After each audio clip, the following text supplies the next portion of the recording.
Hello students, welcome to Geography class of 9th standard.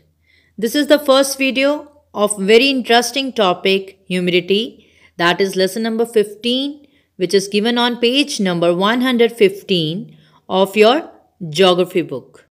Students, this is an introductory video in which topic to be discussed are humidity, evaporation, condensation, formation of clouds.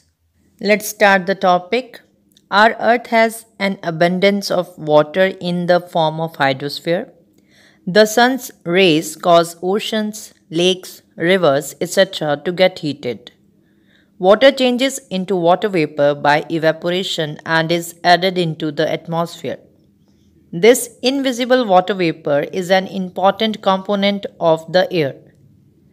Water can be found in all three states of matters in the atmosphere: solid, ice in the frozen state; liquid, water in the liquid state; gas, water vapor in the gaseous state.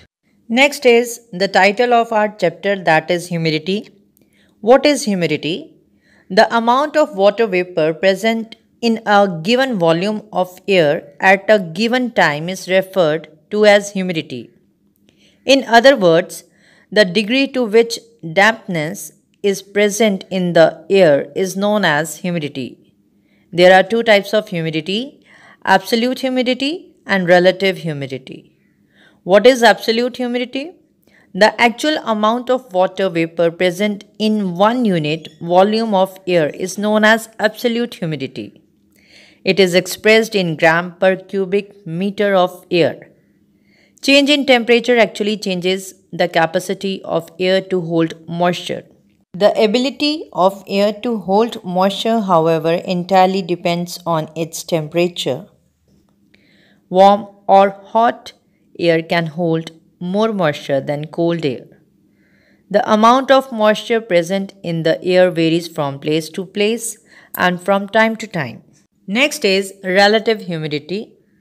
The ratio between the actual amount of water vapor present in the atmosphere at a given temperature and the maximum amount of water vapor that the air can retain at the temperature is known as relative humidity. It is always expressed as a percentage. It is a useful way of expressing humidity, or it can be called a better way of expressing the level of humidity in the air. Relative humidity can be measured by an instrument known as wet and dry bulb thermometer.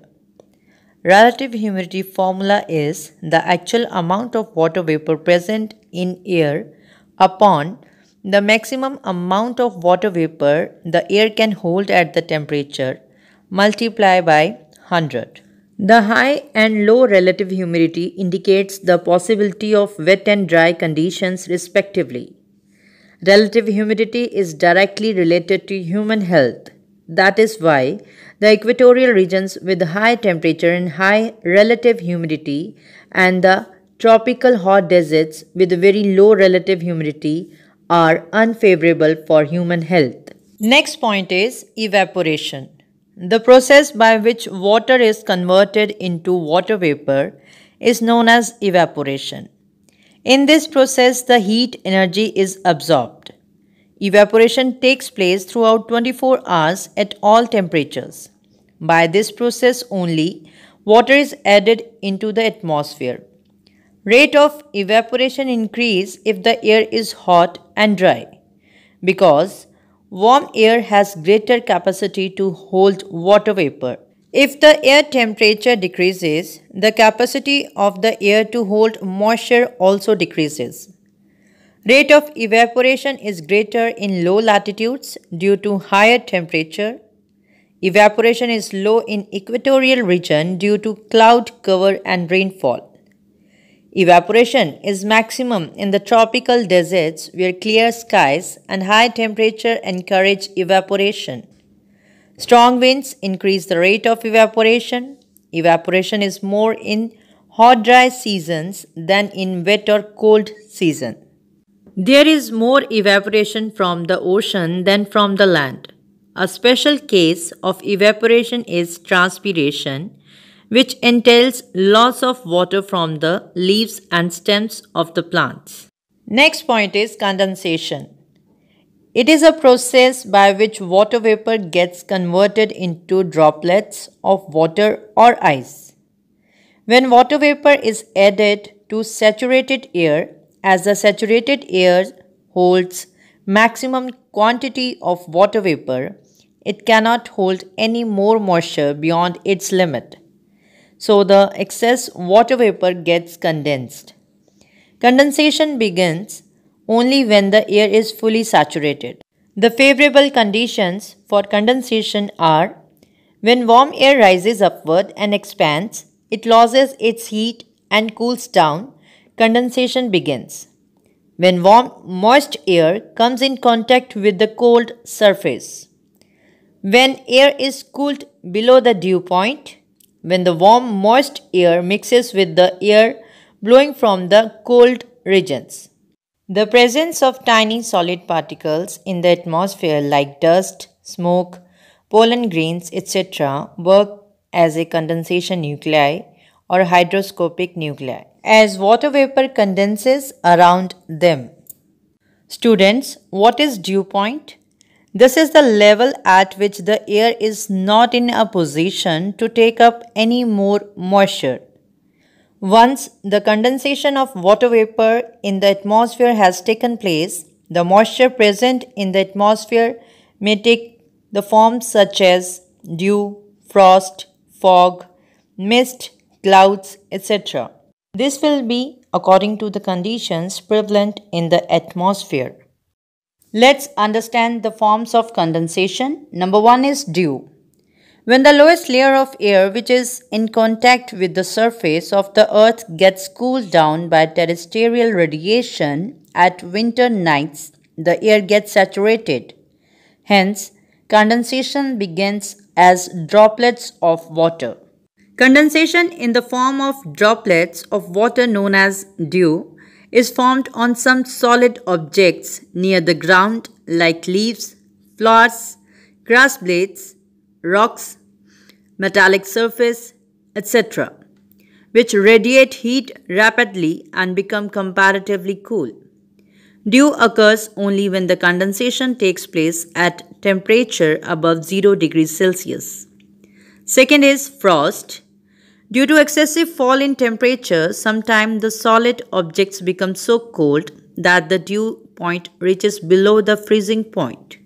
Condensation takes place below 0 degrees Celsius and water vapor freezes in tiny crystals of ice on the solid objects known as frost or hoar. Frost is very harmful to plants. It destroys standing crops, fruit, trees, etc. because the liquid flowing within the leaves freezes.